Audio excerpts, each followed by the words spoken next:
Yes, beta. Welcome back. I will try to give you the maximum क्योंकि जो I have started.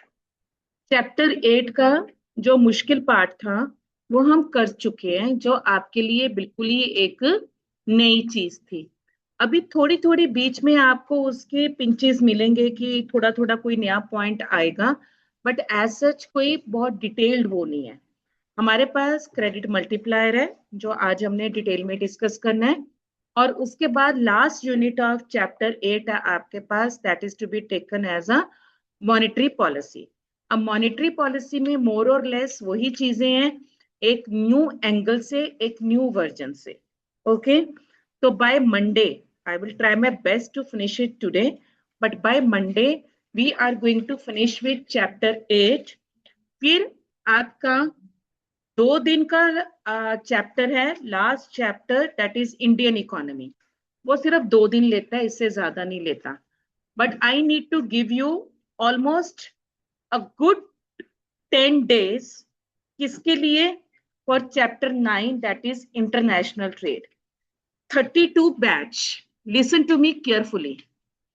When I will start with international trade, आपने अपने आप को किस चीज के लिए गियर अप करना है, क्योंकि वहां पे कुछ भी ऐसा नहीं है कि जो लंबा हो या कनेक्टेड हो। एक चीज वहीं पे खत्म है तो वहीं पे खत्म है, किसी चीज का भार ना पीछे जा रहा है ना आगे जा रहा है।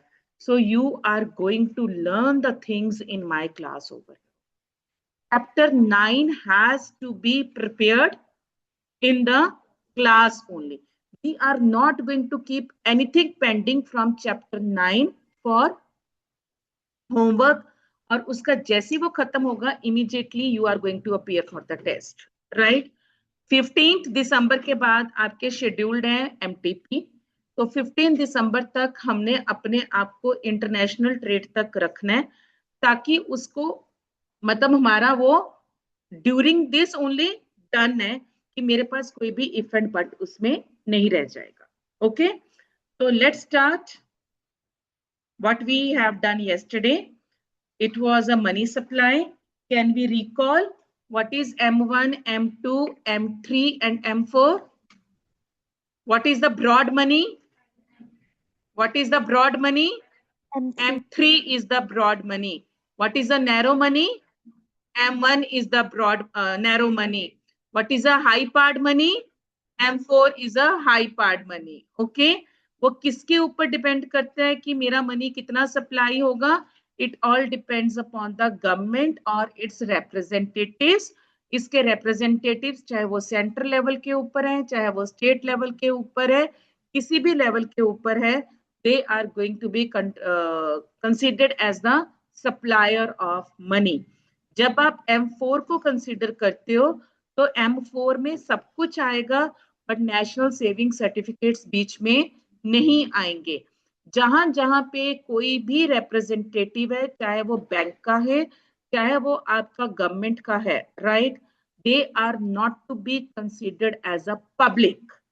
पब्लिक के बीच में कौन आ रहा है? यहां पर क्या डिस्कस किया था हमने? Who is the public over here? कल हमने क्या डिस्कस किया था? पब्लिक कौन है? Producers and the house hold sector and the producer sector, rest of the world sector. कहीं पे भी आपके पास बैंकिंग सिस्टम के साथ गवर्नमेंट जो जुड़ी हुई है या गवर्नमेंट के रिप्रेजेंटेटिव्स हैं, वो लोग किस में नहीं आते? पब्लिक में नहीं आते।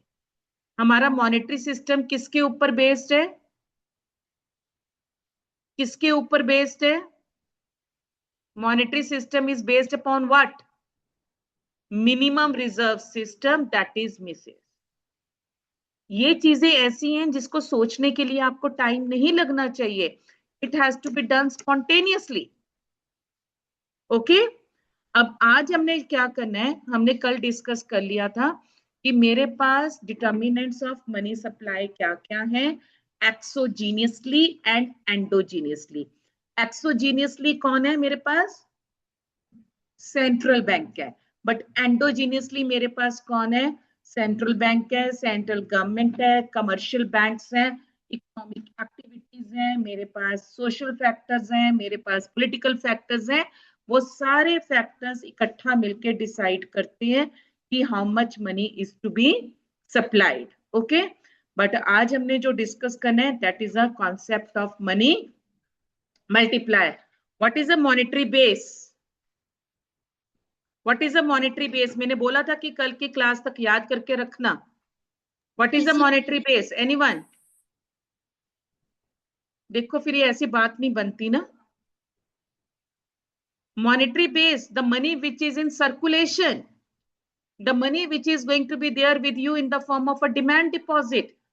But वो सारा पैसा is monetary base जो public के पास है, excluding whom?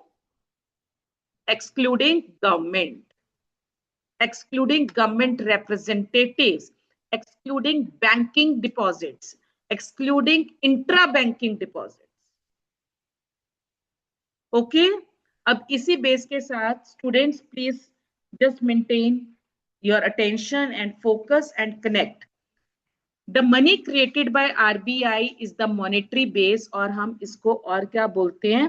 High powered money बोलते हैं। आपको पता है कि RBI is the controller, regulator, supplier of money. Bank creates money किसके थ्रू? Making loans.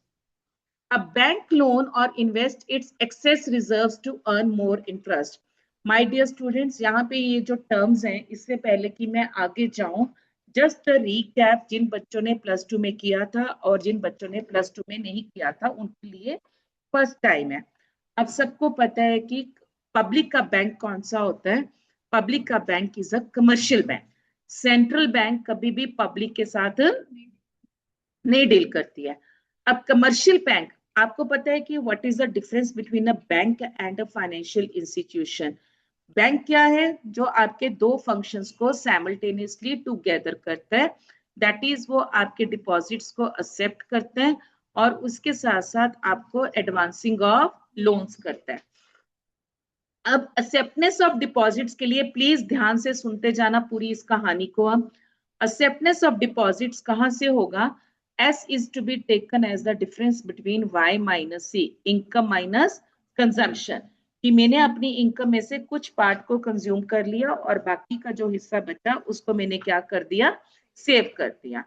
When I am going to keep my savings with the bank, definitely bank को मेरे नाम के ऊपर एक अकाउंट खोलना पड़ता है, राइट? जिसको हम सेविंग अकाउंट बोलते हैं।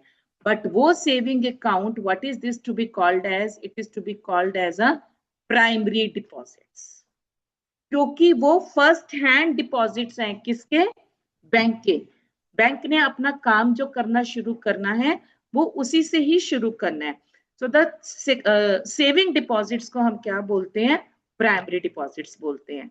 And these primary deposits are considered as a liability for the bank, क्योंकि ये सेविंग है, पब्लिक की सेविंग्स आपके पास पड़ी है, राइट? और पब्लिक क्या है? सब जानती है।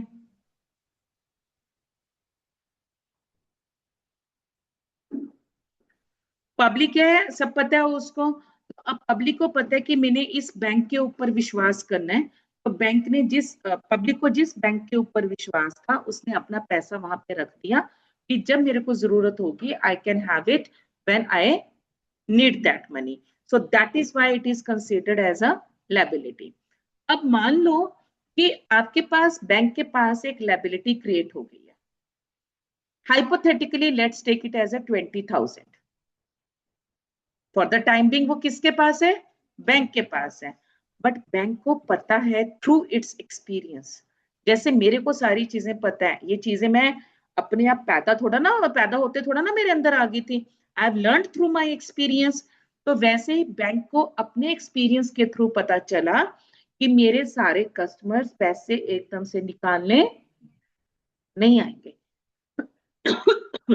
और इसी चीज का फायदा उठाया था हर्षद मेहता ने, कि हर्षद मेहता ने बैंक को ये रियलाइज करवाया कि भैया तेरे सारे कस्टमर्स एक बारी में पैसा विड्रॉ करने के लिए नहीं आएंगे, तो तू बड़ा सेफली मेरे को अपना पैसा दे सकता है। तो बैंक को भी इस चीज की रियलाइजेशन हुई। तो जब बैंक को रियलाइजेशन हुई, सेंट्रल बैंक ने क्या बोला? अच्छा चल ठीक है, टू कर बिजनेस। सेंट्रल बैंक ने अपने बेबीज, सेंट्रल बैंक के बेबीज कौन है? कमर्शियल बैंक्स है। सेंट्रल बैंक ने अपने बेबीज को बोला यू डू बिजनेस। तो यहाँ पे पहली बात क्या क्लियर हुई कि सेंट्रल बैंक बिजनेस नहीं करता, सेंट्रल बैंक वेलफेयर करता है, वो लोक भलाई का काम करता है। बट कंपनी कौन है? फाइनेंशियल कंपनी कौन है? बिजनेस कौन करता है? Business is done by a commercial bank. और जब वो बिजनेस कर रहा है तो डेफिनेटली वो किसके लिए काम करेगा? They will work for profit maximisation. RBI ने आपको इसकी परमिशन दे दी। आरबीआई कहता है कि तेरे पास जो प्राइमरी डिपॉजिट्स क्रिएट हुए थे 10,000 के, 10K के, right, if there is any kind of emergency, if there is any kind of risk, तो उसको इमरजेंसी को मीट करने के लिए तो इसका 10% अपने पास सेव कर ले। 10,000 मेरे पास क्या हुआ? प्राइमरी डिपॉजिट्स हो गए। 10% मेरे पास क्या हुआ? माई रिजर्व रेशियो हो गई है। ये रिजर्व रेशियो आपको कौन देगा? This is to be given by RBI. अब टोटल, और ये क्वेश्चन पेपर में आता है, टोटल रिजर्व्स आपके थे 10,000, रिक्वायर्ड रिजर्व्स कितने हो गए? 1,000, क्योंकि 10,000 का 1,000 रिक्वायर्ड 10% कितना हुआ? That is 1,000। The difference between total reserves minus required reserves, क्या बोल रही हूं मैं? What is this called as? It is called as excess reserves. ये एक्सेस रिजर्व्स मेरे पास कितने हो गए? This is to be taken as for 9,000। अब ये 9,000 is at the disposal of the commercial bank. Commercial bank की मर्जी है, वो इस पैसे को जैसा मर्जी यूज करे, मेरे को कोई प्रॉब्लम नहीं, क्योंकि कमर्शियल बैंक ने as per central bank 1,000 rupees अपने पास सेव कर लिया है। एक्सेस रिजर्व्स है, फालतू है। और कमर्शियल बैंक क्या करता है? इस 9,000 को यूज करता है फॉर द सेकंड फंक्शन, और वो सेकंड फंक्शन क्या है? Advancement of loans. ये 9,000 कमर्शियल बैंक, किसी पार्टी ने उससे लोन मांगा, उसको दे देगा the form of a loan. जब मैंने प्राइमरी डिपॉजिट में पैसा रखा, वो मेरा सेविंग अकाउंट है। जब मैंने लोन लेना है बैंक से, तो भी मेरे को बैंक में क्या करना है? अकाउंट खोलना है। I can't deal with the bank without opening an account. But जब लोन लेते वक्त, the point to be noted, loan लेते वक्त जो मेरे को अकाउंट खोलना है, what is this to be called as? This is to be called as my secondary deposit.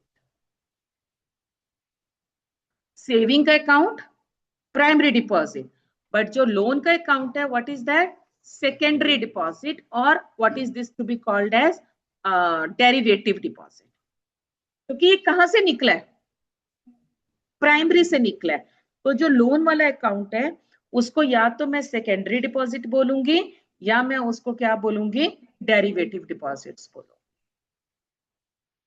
Saving के ऊपर मेरा रेट ऑफ इंटरेस्ट कम होता है, लैंडिंग के ऊपर मेरा रेट ऑफ इंटरेस्ट ज्यादा होता है, और इन दोनों का जो मार्जिन है, that is to be considered as the income of the commercial bank. वो प्रॉफिट है कमर्शियल बैंक, राइट? तो यहाँ पे ये जो बातें थी समझने वाली, समझ लिया आपकी। और बैंक को इन द बिगिनिंग ओनली, अगर उसका इनिशियल डिपॉजिट 10,000 का है, उसकी रिजर्व रेशो 10% की है, तो मैं बिगिनिंग में ही मेरे को पता चल जाएगा कि मैं विदाउट एनी रिस्क 1,00,000 रुपए तक का बिजनेस बहुत अच्छे से सेफली कर सकती हूँ। मतलब पंजाबी च आपां कहंदे आ ना, टोपी घुमाना। बैंक तो कुछ भी नहीं गया, बैंक ने तो इस हाथ से लिया और इस हाथ दे दिया, और ब्रोकर्स कमीशन बीच में आ गया। बैंक क्या है? एक फिजिकल एजेंट है, एक मिडल मैन है, एक ब्रोकर है, एक ब्रिज है, राइट? तो यहाँ पे आपके पास क्या है? आपकी सेविंग का भी इंटरेस्ट मिल गया, आपको लैंडिंग का भी मिल गया, और आपका मनी भी 10,000 से आप ये देखो कि मैं 1 लाख बना रही हूँ, और एट अ टाइम बैंक में कितने कस्टमर्स आते हैं, कितना बैंक ऐसे पैसा मल्टीप्लाई करता है। That is why this is called as a multiplier effect. Multiplier का मतलब क्या होता है? गुणांक, कि कितने टाइम्स वो मल्टीप्लाई होगा। सो मल्टीप्लायर क्या है? It is the ratio. किस चीज की रेशो है? कि जो मेरे इनिशियल डिपॉजिट्स हैं, they are going to be multiplied कितने times? As per my reserve ratio. ये रिजर्व रेशो आपको कौन देता है? सेंट्रल बैंक देता है, nobody else can. And this is not going to be a fixed, वो चेंज होती रहती है जैसे जैसे मेरी कंट्री के माहौल बदलता है। राइट? ये समझ आ गया सबको? अब यहाँ पे देखो, उन्होंने पहले ही बोला है कि बैंक लोन्स और invest it's excess reserves to earn more interest. I hope the meaning of this line is clear to you all. कि मैं एक्सेस रिजर्व्स को क्या करती हूँ? लेंडिंग करती हूँ। लेंडिंग क्यों करती हूँ? क्योंकि मेरे को क्या लेना है? उससे इंटरेस्ट लेना है। A 1 rupee increase in the monetary base causes the money supply to increase more than 1 rupee. A 1 rupee increase in monetary base. What is the monetary base? What is the monetary base? The money issued by RBI. उसमें मैंने 1 रुपया add कर दिया, ठीक है? 1 रुपया add करके मेरी money supply is not going to be increased by 1 rupee, rather it will get multiply. Multiply how many times? किसके ऊपर डिपेंड करता है? CR, reserve ratio. किसके ऊपर डिपेंड? कितने टाइम्स मेरा ये 1 रुपये मल्टीप्लाई करेगा। अगर मेरी रिजर्व रेशो 10% है तो वो 10 टाइम्स मल्टीप्लाई करेगा। अगर मेरी रिजर्व रेशो 5% है तो वो 5% मल्टीप्लाई करेगा। जितना टाइम्स मेरी रिजर्व रेशो है उतने टाइम्स वो मल्टीप्लाई करेगा। ओके जी? सो मनी सप्लाई क्या है? It is the currency held by the public और द बैंक डिपॉजिट। तो आपके पास एम क्या आ गया? सी प्लस डी। सी क्या हुआ? करेंसी। डी क्या हो गया? Demand deposit. तो एम यहाँ पे क्या हुआ? Capital M equals to small M into M B. Small M into M B. Capital M B क्या है? मॉनेटरी बेस है। और स्मॉल एम क्या है? अभी बताते हूँ, मनी मल्टीप्लायर इन्होंने लिखा। एम क्या है? Money supply. एम क्या है? Money multiplier. और एम बी क्या है? हाई पार्ड मनी, और we can take it as a monetary base. तो स्मॉल एम किसके इक्वल हो गया? Money supply divided by the monetary base. ये चीज मेरी क्लास में अभी के अभी लर्न हो जानी चाहिए। मनी मल्टीप्लायर किसके इक्वल हो गया जी? Money supply upon monetary base. Clear है ये? Monetary base is defined as a ratio that relates the change in money supply to a given change in monetary supply. So ratio of the stock of money to the stock of high part money. Money supply क्या है? Stock है। मैंने कल ही बता दिया था कि money supply क्या है? स्टॉक है। सो ये मनी मल्टीप्लायर क्या है? Ratio of the stock of money to the stock of high part. Money supply भी स्टॉक है और मॉनेटरी बेस भी क्या है? स्टॉक है। Online student just give me a minute बेटा।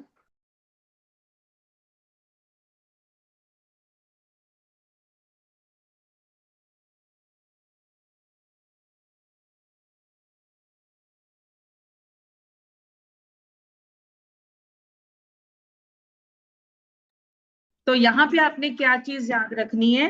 Money supply and money base दोनों क्या है? स्टॉक कॉन्सेप्ट है। Right? If there is an injection, injection कितने होते हैं? 3। अगर ये इंजेक्शन मेरे पास लगा है 100 का, किसके through? Through an open market operation by the central bank of the country, it leads to an increment of 500। तो इसका मतलब क्या हुआ? मेरा मनी मल्टीप्लायर कितना हो गया? 5। मेरा मॉनेटरी बेस कितना था? 100। मेरा मनी सप्लाई कितना था? 500। तो मेरा मनी मल्टीप्लायर कितना हो गया? 5 times. Keep in mind, money multiplier क्या है? It is the ratio of money supply upon monetary base. The multiplier indicates what multiple of the monetary base is transformed into a money supply. So high part money and money are related किसके through? That is money multiplier. तो मेरे पास bank never holds excess reserves, मैंने आपको पहले ही बता दिया. Bank अपने पास क्या से बैंक अपने पास कौन से रिजर्व्स रखता है? Required reserve. बैंक अपने पास कौन से रिजर्व्स रखता है? Required reserves. बैंक कभी भी अपने पास एक्सेस रिजर्व्स नहीं रखता. Excess reserves plus required reserves किसके इक्वल है? Total reserves. Primary deposit of course, but what is this? This is a total. ठीक है जी. व्हाट डिटरमाइंस आपके पास मनी मल्टीप्लायर? तो मनी मल्टीप्लायर क्या है? It is inversely 1/r. Money multiplier ये होता है. मनी क्रिएशन क्या होता है? 1/r into delta D. Initial deposits, monetary base. अगर आपका मॉनेटरी बेस मान लो 10,000 है और आपकी आर कितनी है? 5 है, 5%. तो इधर लग गया. तो मतलब आपके पास कितना पैसा सर्कुलेट हो जाएगा मार्केट में? 2 lakhs. 10,000 and 5%, 2 lakhs. You are going to create a money to the extent of 2 lakhs without any risk. If your initial deposits are 10,000 and your required reserve ratio is 5%. Let's continue. इन्होंने आगे भी वही दिया, हमने कर लिया ये.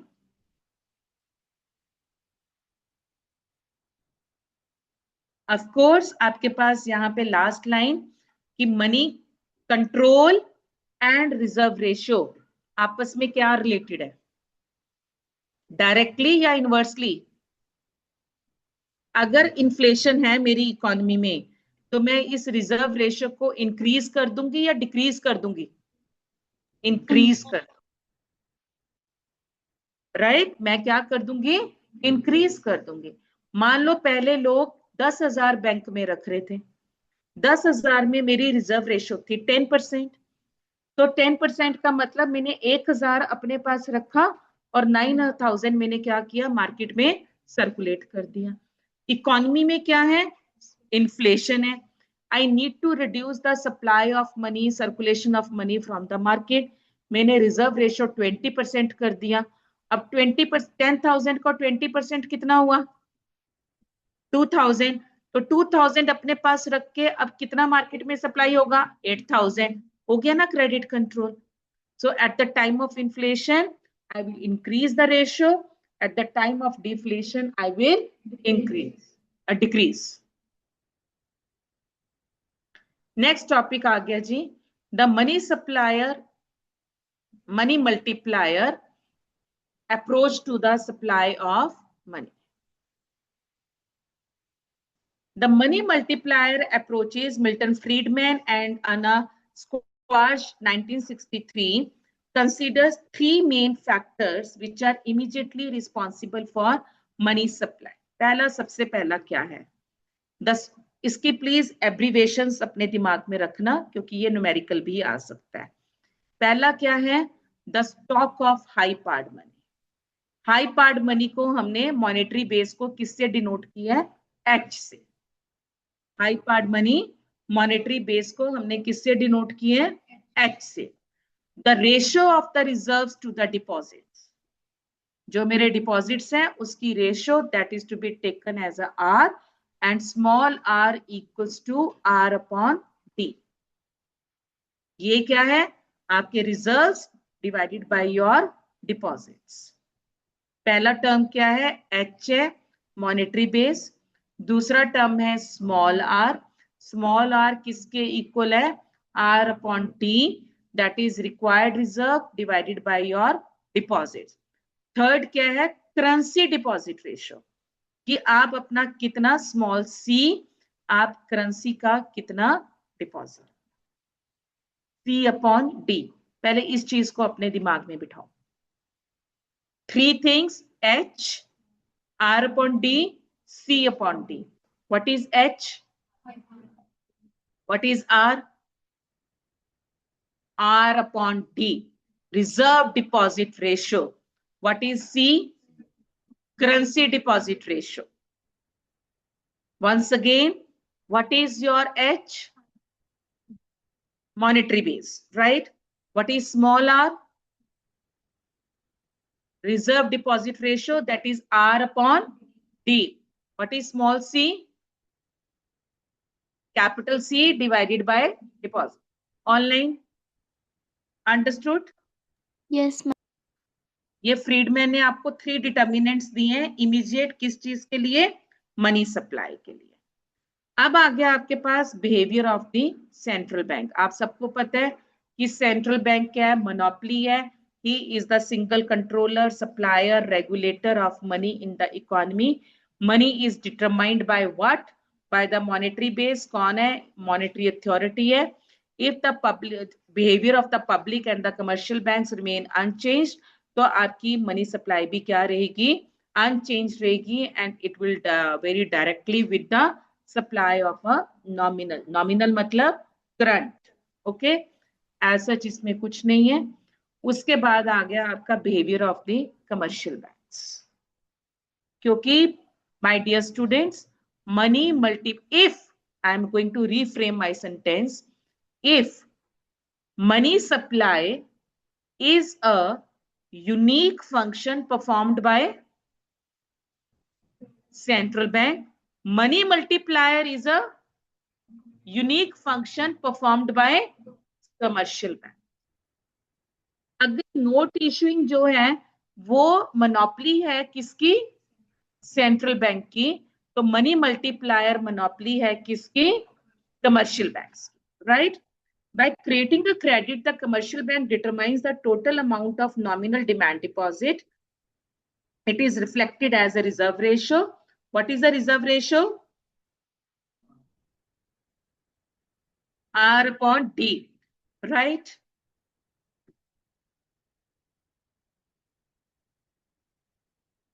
Smaller the reserve ratio, larger will be the money multiplier. We have already seen that. Commercial banks keep only the required fraction of their total deposit in the form of cash reserves.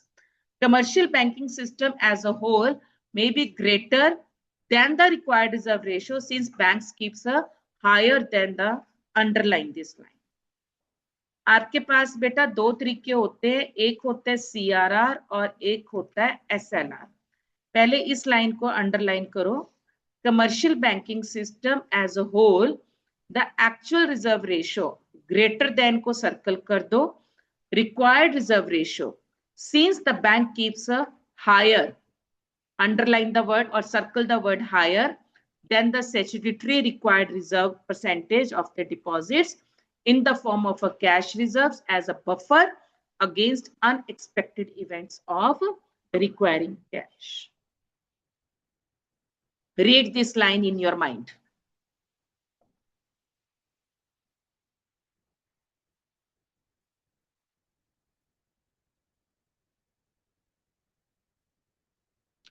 The actual, उसने ये नहीं बोला कि it is going to be higher. The actual reserve ratio may be higher than किससे? Required reserve ratio. क्योंकि बेटा जो commercial bank है ना, वो दो तरह के डिपॉजिट्स अपने पास रखता है। एक होता है CRR और एक होता है SLR। CRR होता है which is going to keep with itself in the form of a cash, और SLR क्या होता है? Which he is going to keep with himself in the form of gold, securities and reserves. तो जो actual reserves हैं commercial bank के, वो required reserve ratio से आपके पास ज्यादा हो सकते हैं। और ये जो रिजर्व्स हैं, what is the purpose of these reserves? to meet any kind. These are to be taken as the saving of the commercial banks, and they are to be used for the timings of emergency. कोई भी आपका unforeseen circumstances है, unpredictable आपके पास है, तो उसमें हम इसको यूज कर सकते हैं, राइट। तो जो रिजर्व रेशो है, जो पैसा कमर्शियल बैंक अपने पास रखता है with the knowledge of a central bank, this is to be considered as a saving of the commercial banks. तो यहीं पे मैं आपको बता दूं, वैसे 3 तरीके के डिपॉजिट्स कमर्शियल बैंक रखता है। पहला होता है सीआरआर, वो कौन बताता है? सेंट्रल बैंक बताता है। I am going to keep that in the form of cash only, okay, cash में है with the knowledge of central bank. Second मेरे पास होता है SLR, SLR is going to be in the form of gold and reserves. ये भी किसकी knowledge में होता है? आरबीआई की, मतलब सेंट्रल बैंक की नॉलेज में होता है। फिर उसके बाद एक थर्ड और होता है जिसको हम वीसीआर बोलते हैं, वोल्ट कैश रेशियो। ये हर कमर्शियल बैंक अपनी पोटेंशियल के हिसाब से, अपनी रिसोर्सेज के हिसाब से इमरजेंसी फंड अपने लिए रखता है, जो कि किसी को नहीं पता होता, आरबीआई को भी नहीं पता होता, किसी को भी नहीं पता होता, राइट।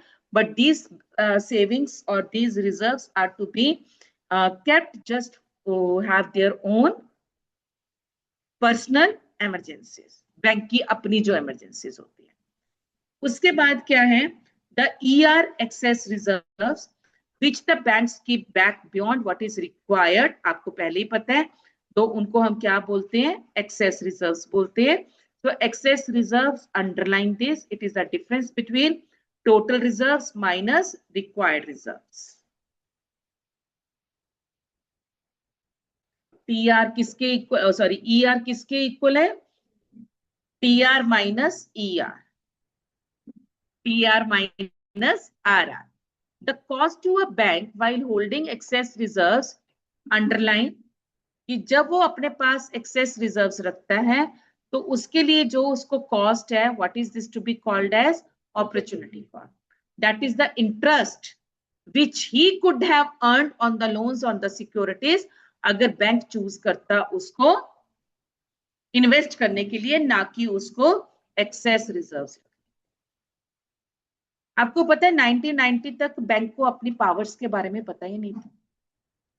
बैंक को पता ही नहीं था कि मैं करता था बैंक, बट बैंक बड़ा पेपर टू पेपर काम करता था। 1969 में मतलब आप ये देखो, 1964 से लेके 1990 तक in total 20 banks were nationalised. पहले 14 बैंक को नेशनलाइज्ड किया और उसके बाद 6 बैंक्स को और नेशनलाइज्ड किया। और नेशनलाइज्ड अगर मैंने कर दिया तो उसका पर्पस क्या होता था? That they are going to work for the country, they are not going to work for their own benefit. तो वो बड़े कंफर्ट जोन में थे, कोई कंपटीशन नहीं था, कोई इंसेंटिव नहीं था। ये तो 1991 के बाद आपके पास आरबीआई का रोल चेंज हुआ, हर्षद मेहता स्कैम हुआ, और अपने पास न्यू इकोनॉमिक पॉलिसी आई, तो जितने भी ये नेशनलाइज्ड बैंक्स थे उनको हमने प्राइवेटाइज्ड किया, तब जाके इन बैंकों ने अपना रोल प्ले करना शुरू किया। उससे पहले तो उनको पता ही नहीं था। ये सारे लूप होल्स बैंक के हाईलाइट हुए after Harshad Mehta scam, right. तो आपके पास ये अपॉर्चुनिटी कॉस्ट थी।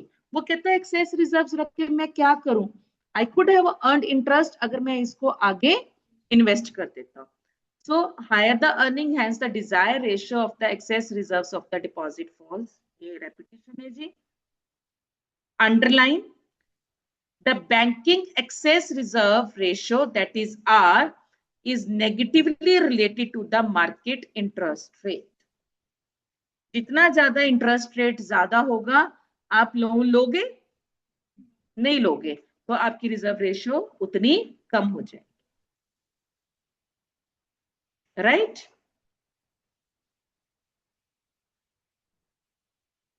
यहां तक किसी को कोई doubt online? No ma'am. No ma'am.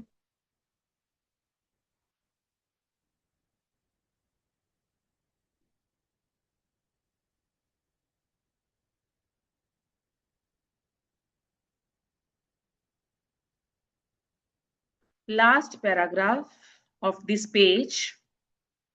As we know, money held is in the form of the deposits with commercial bank. So money supply become, underline the word, subject to shocks. Shocks क्या होती है? Turbulence. Turbulence क्या होती है? Disturbance. जहाज च बैठो बदलों ਦੇ ਵਿੱਚੋਂ जहाज ਜਾਂਦਾ ਤਾਂ ਕੀ करता? Turbulence. ठीक है? हाय पता नहीं बचेंगे भी कि नहीं बचेंगे. तो यहाँ पे जो ट्रबलेंस होती है that is your shocks. Economic activities की जो फ्लक्चुएशंस होती हैं वो क्या है? वो on the account of the behaviour of commercial banks. Commercial bank आपको कैसे काम करता है, क्या करता है, विच जिसकी वजह से वेरिएशन आ सकती है और it can be a cyclical और it may be a permanent. At the time of financial crisis आपके पास ये आए थे. तो यहाँ पे वर्ड क्या याद रखना है? शॉक्स. कि इकोनॉमी में डिस्टरबेंस आएगी किसकी वजह से? बिकॉज क्योंकि पब्लिक के साथ डील कौन कर रहा है? कमर्शियल बैंक्स कर रहे हैं, सेंट्रल बैंक नहीं कर रहा.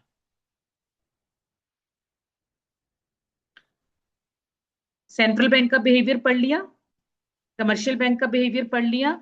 अब किसका बिहेवियर है? पब्लिक का. पब्लिक तो वैसे ही पता है आपको क्या करती है. हाँ जी. Money multiplier and money supply are negatively related to the currency ratio, that is C. Money multiplier and C क्या था? C upon D, currency deposit ratio, right? The currency deposit ratio represents the degree of adoption of the banking habits by the people. आप अपने cash का कितना ratio as a deposit रखोगे वो किसके ऊपर डिपेंड करता है? कि लोगों के अंदर कितनी सेविंग हैबिट्स हैं, लोग कितना बैंक को यूज करते हैं, कितना बैंक के लिए उनको यूज करने के लिए आदत है. This is related to the level of economic activities और द जीडीपी. अगर आपके पास सेव पैसा है तो आप सेव करोगे, अगर आपके पास पैसा नहीं है तो आप सेव नहीं करोगे, right? The smaller the currency deposit ratio, the larger would be the money multiplier. अभी हमने फर्क देखा. अगर मेरा रिजर्व रेशियो 10% था तो कितना पैसा मनी मल्टीप्लायर हो रहा था? 1 लाख. अगर 10,000 था. बट अगर यही मेरा मनी मल्टीप्लायर 5% हो गया तो मेरे पास कितना पैसा मल्टीप्लाई होगा? 2 lakhs, राइट? तो अगर जितनी ज्यादा आपकी डिपॉजिट रेशियो कम होगा उतना आपका मनी मल्टीप्लायर इंक्रीज होगा. Because smaller proportion of the monetary base is being used as a currency and larger proportion is going to get as reserves which will transform into money. The time deposit and demand deposit, ये वृंदा ने मेरे से question पूछा था. Vrinda, time deposit और demand deposit क्या होता है बेटा? How much money you are going to keep with yourself in the form of savings and current account, and time deposit is the money how much you are going to keep with yourself in the form of FD and RD. Saving account और FD में क्या फर्क है? इसमें से तुम पैसा अपनी जरूरत के हिसाब से कभी भी निकाल सकते हो, बट फिक्स्ड डिपॉजिट में you are withdraw the money only after the maturity of the time. Am I clear, Brinda? Yes, ma'am. An increase in TD or DD ratio means greater the availability of reserves and consequent मेरा जो multiple deposit expansion है वो ज्यादा. जितना ज्यादा bank में deposits होंगे उतना ज्यादा क्या होगा? मेरे पास अवेलेबिलिटी ऑफ रिजर्व्स हो जाए.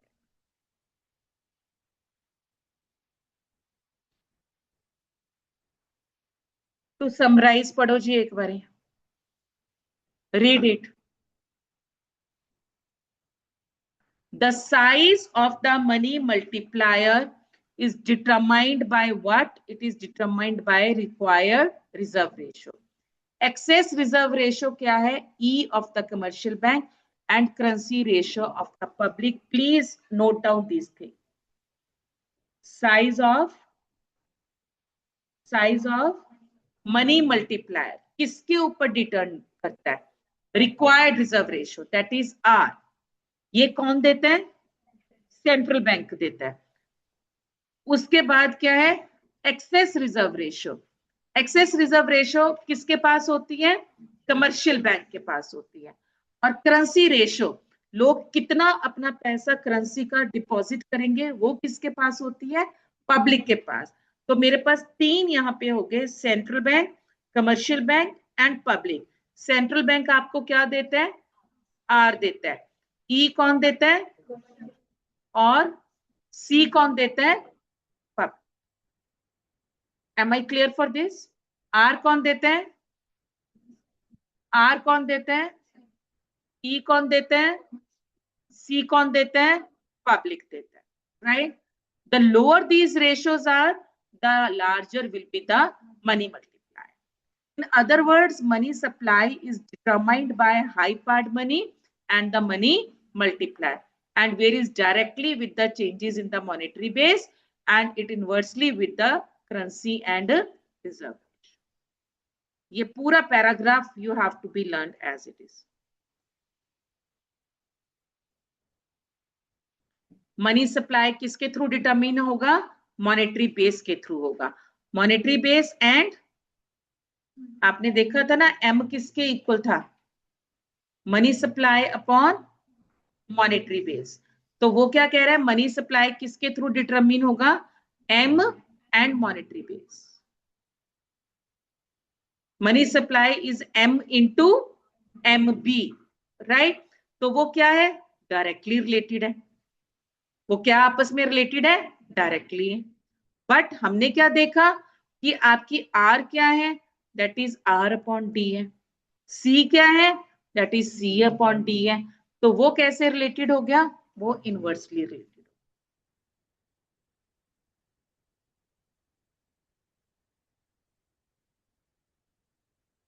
तो money multiplier M is equal to C plus D. What is M? What is capital M? What is H? याद रखना अब इसको। सी क्या है? करेंसी है। डी क्या है? डिपॉजिट्स हैं। सो हमने क्या किया? हमने पब्लिक का, हमने सेंट्रल बैंक का और हमने कमर्शियल बैंक के बिहेवियर को इकट्ठा कर दिया। ठीक है? Small c c upon D है, small r r upon D है and stock of high part money is H. अब इन इक्वेशंस को अगर मैं रीराइट करती हूँ तो I put up the values. Check it out. ये आपका क्वेश्चन आ गया जी। यहां पे आके अब आपका क्वेश्चन बनता है, एम किसके इक्वल था? सी प्लस डी। सी किसके इक्वल था? C upon D. तो आपने जब वैल्यूज को पुट किया तो you may get this, D common निकल गया और इधर से भी आर डी कॉमन निकल गया। तो एम क्या हो गया? 1 plus C upon are plus C into H. नहीं समझ आया? मनकरण को नहीं समझ में आया। एम क्या था? किसके इक्वल था? सी प्लस डी। सी किसके इक्वल था? C upon D. तो मैंने ये सी अपॉन डी की वैल्यू डाल दी बीच में। आपके पास ये देखो ना बेटा, ये इक्वेशंस थी ना, m is equal to C plus D था, h is equal to this था, c इक्वल्स टू दिस था। वैल्यूज डाली है मैंने सिर्फ, और जो कॉमन निकालना था वो मैंने कॉमन निकाल दिया। वहां पे c की वैल्यू c प्लस डी डाल दी, राइट? और d की वैल्यू r अपॉन डी डाल दी। तो मेरे पास c प्लस आर आ गया, h आ गया ना मेरे पास। ठीक है? और ऐसे ही ऊपर आ गया मेरे पास, राइट? तो अब मेरे पास m क्या बन गया? 1 plus C upon are plus C into H. मतलब ये जो इक्वेशन थी, ये क्या है आपका? Small m। स्मॉल m किसके इक्वल है? 1 plus C upon are plus c. अब ऊपर वाली इक्वेशन में डालोगे निकल जाएगा, अगर नहीं होगा तो मैं करके दिखा दूंगी। सिंपल वैल्यूज पुट की हैं। आपको पता है आर किसके इक्वल था? आर अपॉन डी के। और स्मॉल सी किसके इक्वल था? सी अपॉन डी के। डी को कॉमन निकाल दिया। एम किसके इक्वल था? M was equal to C plus D के इक्वल। समीक्षा जी वैल्यूज डाली हैं, इतना कंफ्यूज मत हो जाओ, ठीक है। तो अब मेरे पास एम क्या आ गया? एम किसके इक्वल आ गया? 1 plus C upon are plus c. पहले इसको यहां पे याद करो। What is small m? Small m होता क्या है? Money multiplier. तो मनी मल्टीप्लायर किसके इक्वल है? 1 plus C upon are plus c. Small c किसके इक्वल है? C upon d. Small are किसके इक्वल है? Are upon d. इतना समझो पहले, आ गया ये समझ में? उसके बाद हमने क्या किया, अगर मेरे पास एक्सेस रिजर्व्स हैं तो मेरे पास क्या आ गया? 1 plus C upon are plus e plus c. मेरे एक्सेस रिजर्व्स भी बीच में आ गए, क्योंकि तीन तरह के आपने देखा ना, पब्लिक का बिहेवियर, सेंट्रल बैंक का बिहेवियर एंड कमर्शियल बैंक का। आर किसका बिहेवियर है? सेंट्रल बैंक का। ई किसका है? कमर्शियल बैंक्स का। सी किसका है? पब्लिक का। तो वो नीचे सारे तीनों आ गया, राइट। मनी सप्लाई किसके इक्वल हो गया? एम इंटू एम बी होता है। एम इंटू मॉनेटरी बेस होता है। मॉनेटरी बेस को हमने एच से डिनोट किया हुआ है। तो स्मॉल एम क्या हो गया? 1 plus C upon are plus e plus c. भाई क्या हो गया? 1 plus C upon are plus e plus c. Please learn over here, check it out online students. कोई डाउट है तो वो बताओ। पहले वाली कहानी समझ में आई तो भी अच्छा, नहीं समझ में आई तो भी अच्छा। मॉरल ऑफ द स्टोरी आपको क्या याद रखनी है? पॉइंट्स जो आपका क्वेश्चन बैंक है, small m 1 plus C upon are plus c है। ये नीचे आपके तीन रिप्रेजेंटेटिव्स हैं, तीन डिटर्मिनेंट्स हैं, central bank, commercial bank and public. तो ये मेरे पास ई बी है। ई क्या है? एक्सेस रिजर्व्स हैं। ई को मैं कैसे निकालती हूँ? Total reserves minus required reserves. C को मैं कैसे निकालती हूँ?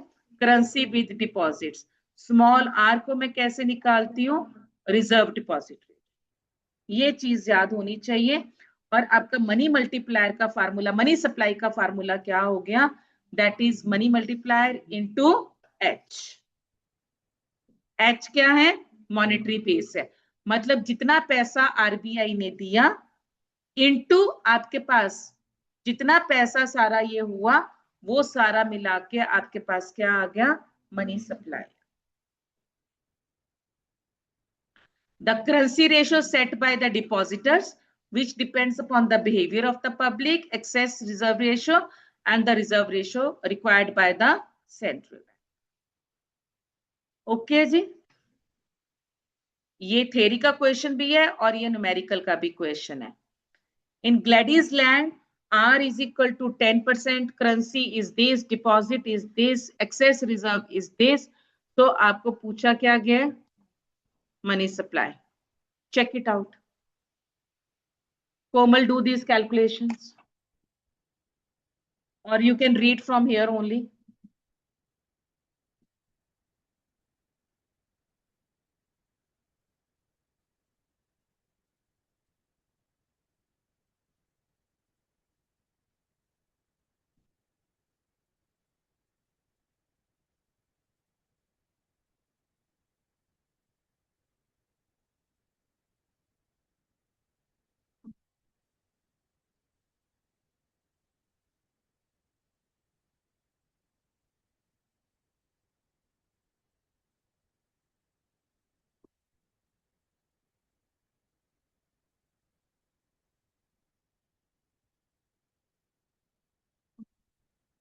Can you find out? आपके पास स्मॉल आर है, करेंसी सी कितना आ गया? Right. Money multiplier 1 upon 1 plus C upon are plus e plus c निकल गया। तिवारी जी नहीं आया? समझ आ गया? ठीक है। मल्टी एम किसके इक्वल है? देखो आपको ये फार्मूला याद रखना है। MS equals to M into MB, और you can keep in mind M into H, और ये M किसके इक्वल है? 1 plus C R plus E plus C. Okay,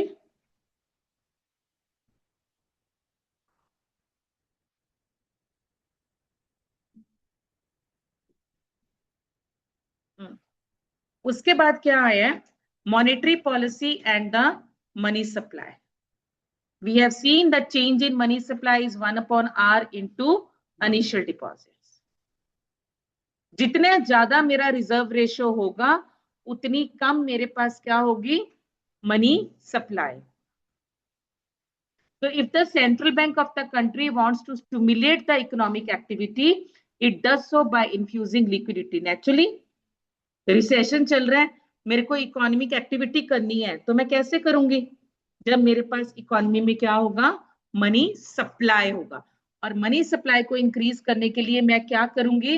reserve ratio को डिक्रीज कर दूंगी, ताकि ज्यादा से ज्यादा पैसा मार्केट में सर्कुलेट करे. Let's take an example of open market operation.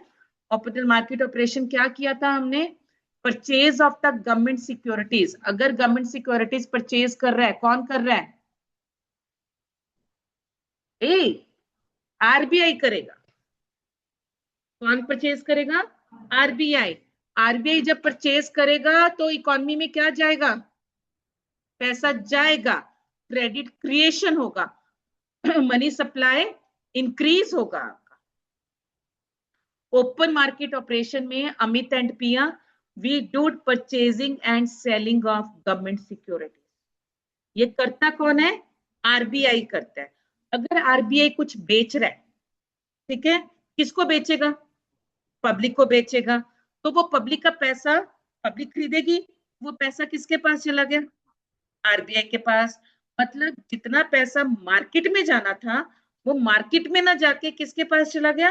RBI के पास. मेरे पास less of the money will be circulated in the market. I will have what? Credit control. Money circulation कम होगी ना. और यही अगर आरबीआई क्या करती है? सेल करती है, बेच रही है. मैंने उल्टा बोल दिया. जब परचेज करती है तो क्या होगा? क्रेडिट क्रिएशन होगा, क्योंकि मैं परचेज कर रही हूं ना, तो मैं पब्लिक को उसका पैसा दे रही हूं, राइट? तो क्रेडिट क्रिएशन होगा. और जब मैं सेल कर रही हूं तो क्रेडिट कंट्रोल. बट यहां पे बाइंग और सेलिंग करेगा कौन? आरबीआई करेगा. Nobody else will do that. जो भी है वो चीज किसके हाथ में? सिर्फ आरबीआई के हाथ. At the time of inflation, normally economy में क्या होता है? इन्फ्लेशन होती है. So at the time of inflation I need to go for credit control. Credit control के लिए आरबीआई क्या करेगा? सेलिंग करेगा, ताकि जो पैसा मार्केट में जाना है वो मार्केट में ना जाके आरबीआई के पास चले. ओके. और रिजर्व रेशियो को क्या करेगा? इंक्रीज कर देगा, ताकि मार्केट में जो पैसा टू बी सर्कुलेटेड है वो क्या हो जाए? कम हो जाए. Assuming that bank do not hold any excess reserves and they do not have any more currency, the demand for loans from businesses, the credit creation आपके लिए क्या हो जाएगा? It is 1 upon RR into initial deposits, delta D.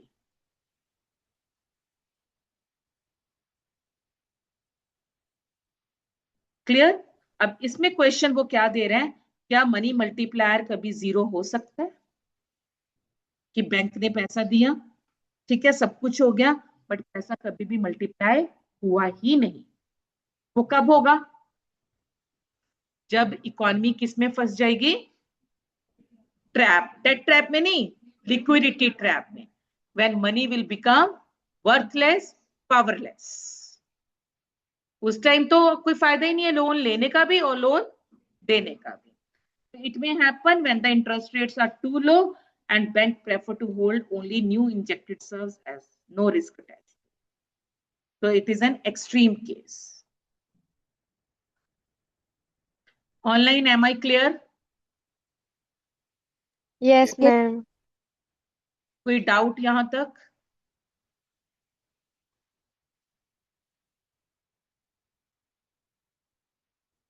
Any doubt? No ma'am. No ma'am. Okay, great. अब effects of government expenditure on money supply. पहली 3 लाइनों में आपके पास क्वेश्चन बैंक पड़ा है। When the central and the state government cash balance falls short of the minimum requirement, तो state government या centre तो पब्लिक फाइनेंस में, कोमल हमने पढ़ा था, आपको कैसे हेल्प दी जाती है? अगर स्टेट गवर्नमेंट के पास पैसे थोड़ी कमी रह गई है तो हम कैसे हेल्प करते हैं? Sorry, no, demand for grants तो आपका एक प्रॉपर प्रोटोकॉल है। मैंने बोला था इसके ऊपर क्वेश्चन आता है। WMA, ways and means advance, यहां पे लिखा भी हुआ है। WMA very very important thing, chapter 7 में भी था और चैप्टर 8 में भी आ गया। जब भी आपकी स्टेट इमरजेंसी में होगी, they are in shortage of the funds, तो उसमें स्पेशल प्रोविजन आपको दिया जाता है, that is under ways and means advance for 3 months। आपको मंथ फंड्स दिए जाते हैं for the period of 3 months। जैसे एक बिजनेसमैन को commercial bank at the time of emergency क्या देता है? Overdraft facility. ओवरड्राफ्ट फैसिलिटी किसको मिलती है? The one who is a current account. Current account किसको मिलता है? जिसका सिर्फ बिजनेस है। पब्लिक को करंट अकाउंट नहीं मिलता। पब्लिक को करंट अकाउंट क्या मिल, सेविंग अकाउंट मिलता है। बिजनेसमैन को क्या मिल सकता है? करंट अकाउंट मिल सकता है। तो यहां पे आपके पास the point to be noted कि अगर सेंटर या स्टेट के पास कुछ बैलेंस की कमी रह गई है, अगर सेंटर या स्टेट के पास कुछ बैलेंस शॉर्ट हो गए हैं, तो उनको हम हेल्प किसके थ्रू करते हैं? WMA के through, that is for 3 months। और ऐसे ही अगर पब्लिक के पास कुछ कैश बैलेंस कम हो गए हैं, तो उसको हम हेल्प किसके थ्रू करते हैं? पब्लिक मतलब I am talking here about a businessman. उसको हम हेल्प करते हैं किसके थ्रू? We are going to help through overdraft. But दोनों का जो पीरियड होता है इट इज 3 months। बिजनेसमैन के लिए वो फैसिलिटी ओवरड्राफ्ट है, स्टेट के लिए वो फैसिलिटी क्या है? स्टेट के लिए वो फैसिलिटी कौन है? WMA। पर्पस सेम है, सब कुछ सेम है, सिर्फ नाम बदला गया है। But WMA is a very important question. Clear है?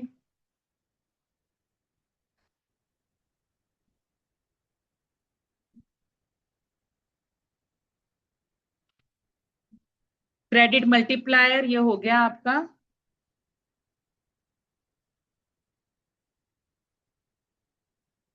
Credit multiplier is 1 upon RR. This is all done.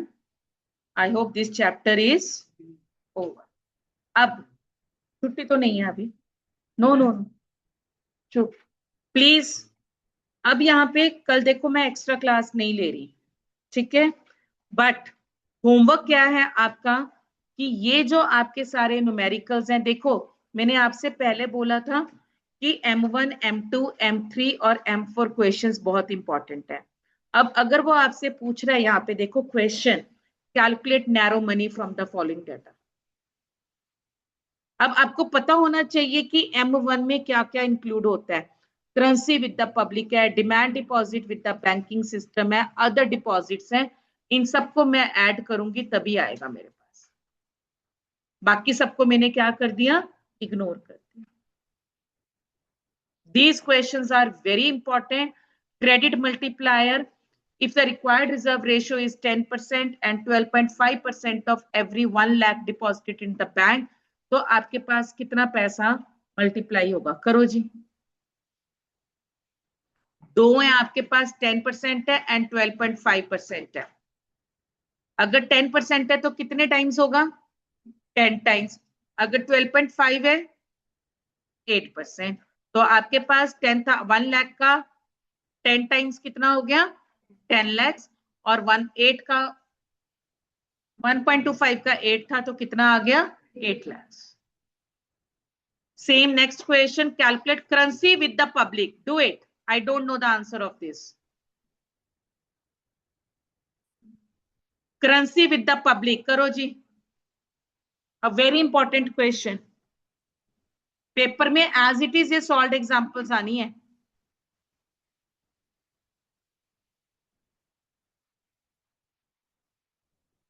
क्या आंसर आएगा? अभी हमने देखा था कि करेंसी विद द पब्लिक में हम कौन कौन सा लेते हैं और कौन सा नहीं लेते। किस किस को इंक्लूड करेंगे? नोट्स इन सर्कुलेशन इंक्लूड करेंगे, सर्कुलेशन ऑफ रुपी कॉइन करेंगे, सर्कुलेशन ऑफ स्मॉल कॉइन्स करेंगे, cash on hands with banks करेंगे। No man. तो आपके पास 1.1, 1.2, 1.3 को मैंने एडअप कर दिया, बट उसको नो लैंड मतलब उसको हमने माइनस भी करना है, क्योंकि करेंसी विद पब्लिक है ना, तो उसमें से एक नोट्स इन सर्कुलेशन भी आया हुआ है वर्ड। टॉप में आपके पास क्या वर्ड है? Notes in circulation. तो minus cash on hand with banks को मैं क्या कर दूंगी? माइनस कर। नेक्स्ट क्वेश्चन बनता है ये, क्योंकि ये एमटीपी में क्वेश्चन आया हुआ है। एमटीपी में क्वेश्चन है, if the required reserve ratio is, please take a pen और pencil in your hand and solve it side by side, क्योंकि एमटीपी का क्वेश्चन है आपका ये। याद रखना, capital M equals to small M into H. Okay, small m equals to r plus e 1 + c divided by r plus e plus c.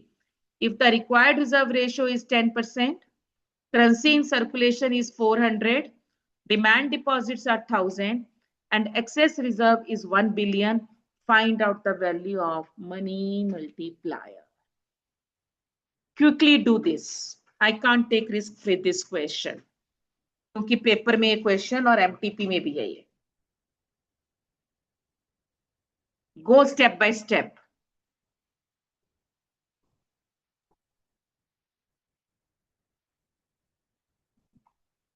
और जो MTP में है मेरा ख्याल से उसका आंसर रॉन्ग है।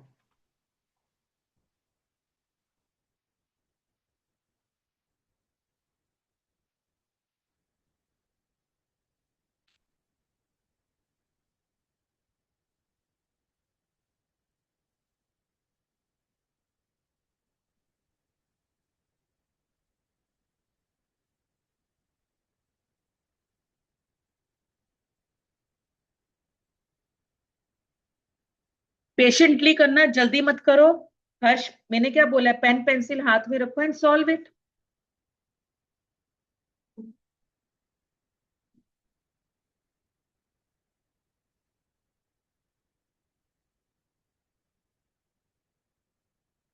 Online student solve this, go step by step.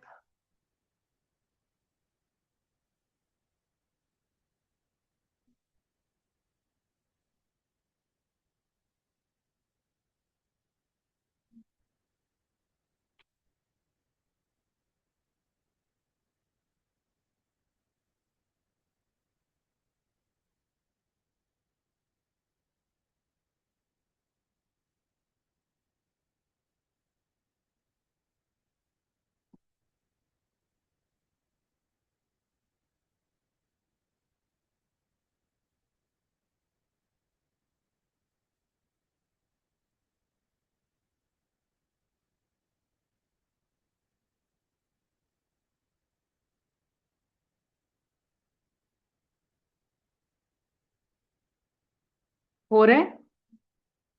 हो गया? किस किस का हो गया और कौन कौन अटका? I can see many are अटके। देख ऑनलाइन स्टूडेंट्स, किसी का हुआ बेटा?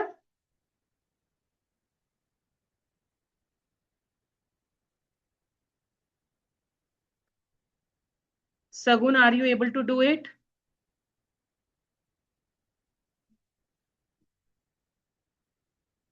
देखो, आई एम, क्योंकि लंबा, हाँ वेट अ मिनट,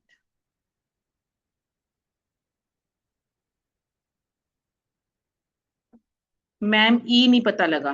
ओके, अब देखो आपके पास required reserve ratio is 10%, understood है। आर आपके पास कितना आ गया? 0.10। Currency in circulation and demand deposit, तो आपके पास सी कितना आ गया? 400 डिवाइडेड बाय 1000, क्लियर है? 0.4। उसके बाद excess reserve ratio, excess reserve मतलब ई आपके पास कितना है? 1 बिलियन है। ठीक है, इतनी बात समझ में आ गई।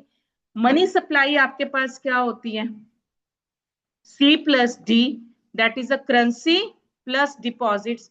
करेंसी कितनी थी आपके पास? 1000। डिपॉजिट्स कितने थे क्या आपके पास? 400। तो आपके पास मनी सप्लाई कितने की आ गई? 1400 आ गई। यहां तक क्लियर हो गया? यहां तक क्लियर है? अब उसके बाद सी भी हमारा निकल गया। ठीक है, अब उसके बाद क्या है? ई क्या होता है? Excess reserves. अब एक्सेस रिजर्व्स हम कैसे निकालेंगे? आपके पास टोटल कितना था?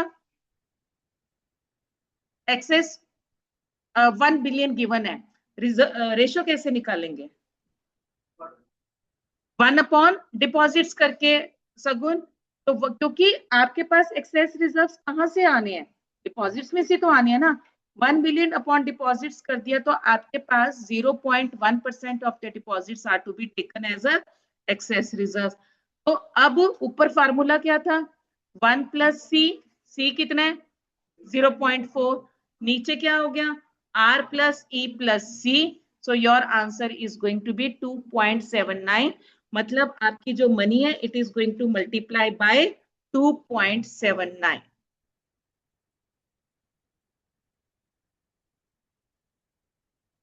थैंक यू सगुन। और ये क्वेश्चन मैंने बोला आपको एमटीपी में विद द फिगर्स चेंज आया हुआ है, so you are not going to take any risk with this. Okay, घर जाके एक बारी फिर से करना है। All the information is given to you. Simple आपके पास फार्मूला एप्लीकेशन है यहाँ पे, और वो मैंने आपको बता दिया। 1 + C/R+E+C इंटू एच। एच किसके लिए? हाई। अगर आपको क्या ढूंढना है? मनी सप्लाई ढूंढना है। अगर मनी मल्टीप्लाई ढूंढना है तो सिंपल ये वाला। ठीक है जी, राइट। क्लास बंद नहीं हुई है अभी, राइट। Hold on. अब होमवर्क क्या है आपके लिए कि आपने इसके सारे कितने हैं बैक क्वेश्चंस? 19। सारे बैक क्वेश्चंस आपने इसके प्रैक्टिस करने हैं। और जहां पे कोई, और समरी पॉइंट्स को इग्नोर नहीं करना। जहां पे समरी पॉइंट्स आपको लगे कि नहीं समझ में आया, do ask me that. Okay जी, थैंक यू नहीं है। लास्ट यूनिट, दैट इज बहुत इजी है। ये सब कुछ आप, ये रिवीजन है आपकी, ये रिवीजन है। नहीं, मेरे को मंडे से शुरू करना है बेटा इंटरनेशनल ट्रेड। अब आपके पास इसमें कुछ भी प्रैक्टिकल नहीं है। ओके, मॉनेटरी थ्योरी है, मॉनेटरी पॉलिसी है। आपको पता है कि quantitative method, qualitative methods, all these things we are going to do that. Please check out money market, monetary policy framework, and the organization structure for monetary policy decisions. Monetary policy क्या होती है? The policy which is going to be taken by the RBI to keep a check on the economic fluctuations, to keep a control on the money supply, to regulate money supply, to maintain its cost of money supply.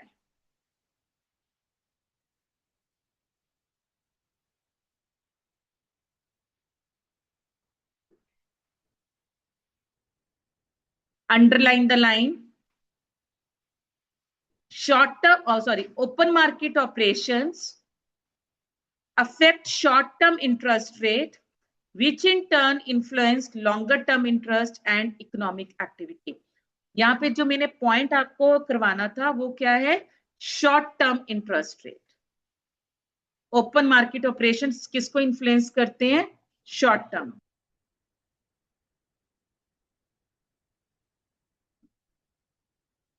What are the objectives, the reserve bank, ये सारी history है जी। The of India act 1934 आपके पास issue किया गया, किसके लिए, just to have a monetary stability, to operate the currency and the credit system of the country and to maintain price stability and economic growth. आपके पास क्या क्या पर्पस थे, to have a maintenance of economic growth, ensuring the proper flow of the credit, sustainability and creation of the effective market. मतलब जो अभी तक हमने चैप्टर 7 और चैप्टर 8 का पढ़ा है ना, उसका कंक्लूजन है यहाँ, right.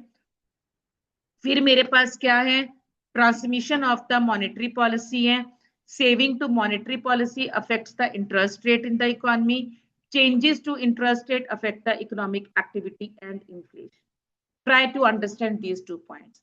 Changes to monetary policy किसको इफेक्ट करेगा, चेंजेस टू फिस्कल पॉलिसी किसको इफेक्ट करता था, tax rate. That is the point to be understood. Changes to tax rate affects the changes to fiscal policy affects the tax rate, but changes to monetary policy affects what, interest rate. और अगर मेरा interest rate change हुआ तो उसका effect किसके ऊपर पड़ेगा, economic activities and inflation के ऊपर। अगर मेरा टैक्स रेट चेंज हुआ उसका भी इम्पैक्ट किसके ऊपर पड़ना है, इकोनॉमिक एक्टिविटी एंड इन्फ्लेशन के ऊपर। मतलब जिसको हमने हिट करना है, जिसको हमने टारगेट करना है, वो सेम है, बट कभी तो मैं अटैक कर रही हूँ थ्रू फिस्कल पॉलिसी और कभी मैं अटैक कर रही हूँ थ्रू मॉनेटरी पॉलिसी, राइट। अब चैनल्स क्या है इसके ट्रांसमिशन के, मैं कैसे कैसे मॉनेटरी पॉलिसी को इंटरेस्ट रेट के थ्रू चेंज करती हूँ, मैं कैसे इकोनॉमिक एक्टिविटीज को चेंज करती हूँ। सबसे पहला चैनल है saving and investment channel. Of course आपको पता है क्योंकि बैंक डील इसी के साथ करता है, बैंक सेविंग्स को एक्सेप्ट करता है और लोन देता है। सो लोअर इंटरेस्ट रेट क्या है, आपका इंसेंटिव को रिड्यूस करेगा, सेविंग्स को कम करेगा, but lower interest rate for loans आपको इंकरेज करेगा किसके लिए, बोरिंग्स के लिए, लोन्स के लिए, राइट। सेकंड चैनल आपके पास आ गया, यहाँ पे सेविंग इन्वेस्टमेंट में आपने क्या याद रखना है, यू में नोट इट डाउन, 5 मिनट में चैप्टर आपका खत्म हो जाना है।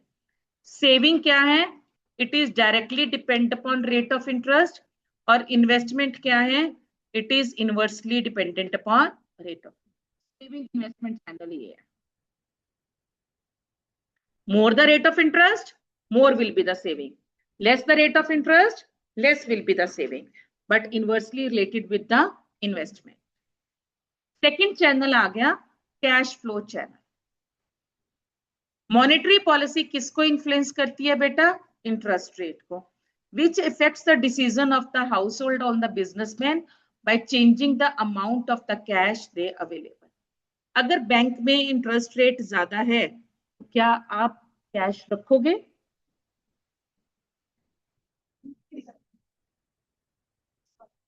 बैंक में डिपॉजिट करवाएंगे। So the important channel for those that are liquidity constrained, who are already borrowed up to the maximum, so bank will. अगर आपका रिडक्शन इन लैंडिंग रेट हो गया तो interest payments on debt, increasing the amount of cash available for the households etcetera, वो आपके पास हो जाएगा, right. तो यहाँ पे कंक्लूडिंग लाइंस कौन सी हैं, these two effects in the opposite direction, but reduction in the interest rate can be expected to increase spending in the Indian economy through channels, with the first effect larger than the second. Saving और investment effect ज्यादा effective है, ना कि cash वाला ज्यादा effective है। 2 channels हो गए, इजी है, कुछ मुश्किल लगा, राइट। थर्ड में क्या है, asset prices and wealth channel. Third में क्या है Amit, asset prices and wealth channel. Asset prices and people's wealth influence how much they can borrow and how much they can spend in the. I want to make an investment. Investment करने के लिए मेरे को कोई चीज, मेरे को loan लेना है बैंक से, और लोन लेने के लिए मेरे को कोई ना कोई चीज तो मोर्टगेज रखनी पड़ेगी। मेरे पास कोई एसेट ही नहीं है, मेरे पास कोई वेल्थ ही नहीं है, तो मैं मोर्टगेज किसको करूंगी? तो एसेट का, और अगर मैं मोर्टगेज कर रही हूँ तो उसकी क्या प्राइस है मार्केट में। सो ये चीजें आपकी क्रेडिट क्रिएशन को, आपकी इन्वेस्टमेंट को इफेक्ट करती हैं। Lower the interest rate supports the asset prices by encouraging the demand for assets. Naturally, अगर interest rate कम हो गया तो आप assets बनाओगे, demand for assets ज्यादा हो जाएगी। Higher asset price also increase the equity of an asset. Collateral मतलब जो आपकी property होती है available for the bank to lend against. अगला चैनल आ गया जी एक्सचेंज रेट चैनल।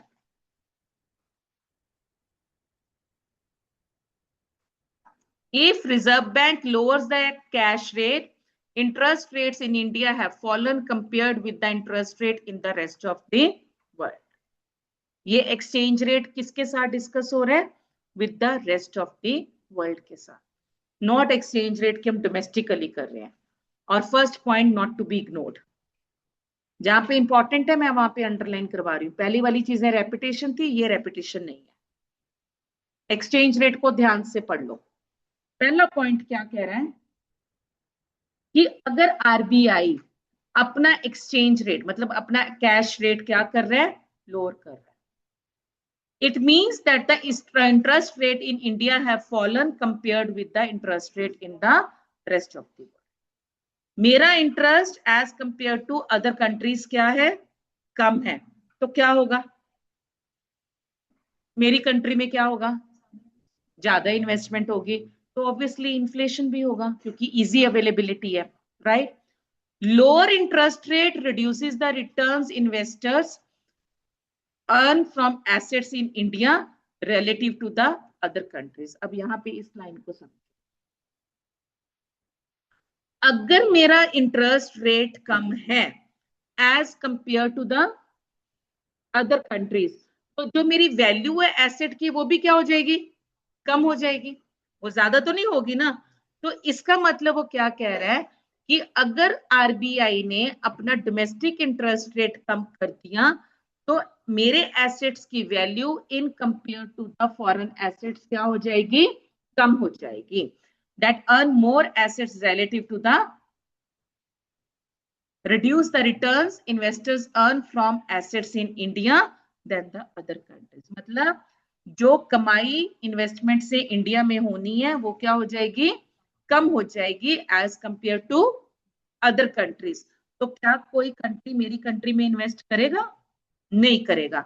वैसे आज की ताजा खबर क्या थी कि आईफोन का 5th showroom is going to open in Noida, आपके पास आ रहा है। और राइट, तो ये क्यों हो रहा है? डिमांड ज्यादा है आपके पास। Lower returns reduce the demand for assets in India and with investors shifting their funds to the foreign assets. अगर रिटर्न्स कम है तो इंडिया के एसेट्स की डिमांड भी कम हो जाएगी, ठीक है? सो इन्वेस्टर्स क्या कर देंगे? अपने फंड्स को शिफ्ट कर देंगे किसके ऊपर? फॉरेन एसेट्स के ऊपर। Not to ignore this point. If my interest rate is low, this is going to reduce the demand for Indian assets as compared to foreign assets. As it is question आएगा, as it is learn करना। Okay, last point, a reduction in the interest rate as compared to the rest of the world lowers, please underline कि अगर मेरा interest rate कम हुआ तो मेरा exchange rate भी क्या हो जाएगा? कम हो जाएगा। Making foreign goods and services more expensive compared with those produced in India. मेरा इंटरेस्ट रेट क्या है? कम है, तो नेचुरली क्या होगा? मेरा एक्सचेंज रेट भी कम हो गया। $1 अगर 90 रुपीज का था, अब $1 95 रुपीज का हो गया, मेरी कंट्री की क्या होगी, डेप्रिसिएशन होगी। तो वो क्या करेगा, making foreign goods and services more expensive there who are produced in India. क्या होगा उससे, एक्सपोर्ट ज्यादा होंगे कि इंपोर्ट ज्यादा होंगे, एक्सपोर्ट, एक्सपोर्ट। एक्सपोर्ट ज्यादा होंगे। ये क्वेश्चन घुमाते हैं, इसको सुन लो। अगर इंटरेस्ट रेट कम हुआ तो इंटरेस्ट रेट के कम होने से मेरा एक्सचेंज रेट भी क्या हो गया, कम हो गया। एक्सचेंज रेट कम हुआ मतलब अगर $1 पहले ₹90 का था, अब $1 कितने में आएगा, ₹95 में आएगा। दिस मीन्स कि मेरी कंट्री की करेंसी की क्या हो गई है, डेप्रिसिएशन हो गई है। और डेप्रिसिएशन हमेशा क्या करता है, डेप्रिसिएशन का मतलब क्या हुआ, fall in the value of domestic currency in terms of foreign currency. तो डेप्रिसिएशन से हमेशा मेरे जो एक्सपोर्ट्स हैं वो ज्यादा होते हैं और जो इंपोर्ट्स हैं वो क्या होते हैं, कम होते हैं। Okay, so this leads to increase in exports and domestic activity. A lower exchange rate also adds to inflation क्योंकि आपके imports जो है वो expensive बन जाएंगे। Imports expensive होंगे तो क्या होगा, imports expensive होंगे तो क्या होगा, inflation तो होगी, बट क्यों होगी, क्योंकि आपकी कंट्री में उस गुड्स की अवेलेबिलिटी कम हो जाएगी। आप किस चीज के इंपोर्ट्स करोगे, जो चीज आपकी कंट्री में नहीं है। अब इंपोर्ट्स और एक्सपेंसिव हो गए, मैं ठीक बोल रही हूँ,